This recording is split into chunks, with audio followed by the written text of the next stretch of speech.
रताळ्याची गोड पोळी। रताळ्याची पोळी बनवायला कणिक मळून घेतलेली आहे आणि रताळे पण बॉईल करून घेतलेले आहेत। रताळे छान उकडलेले आहेत, त्याला मी स्मॅश करून घेणार आहे।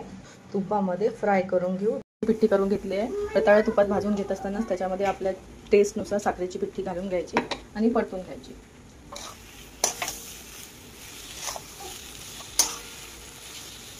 हवं असल्यास तुम्हाला तुम्ही जायफळ पूड थोडी आणि विलायची पूड सुद्धा घालू शकता। छान वाटी बनवून घ्यायची।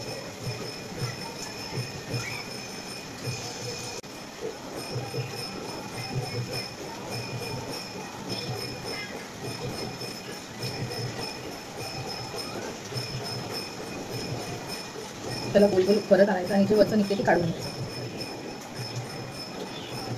छान ते गोळा असा मळत मळत आणून त्याचं तोंड बंद करायचं।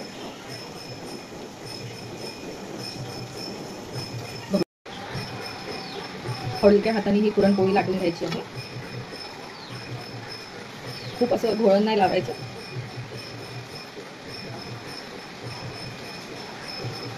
आता छान आपण पुरणपोळी लाटून घेतलेली आहे। तवा गरम झालेला, आपण थोडं तूप घालून घेतलं त्याच्यावर। आता ही पुरणपोळी टाकणार।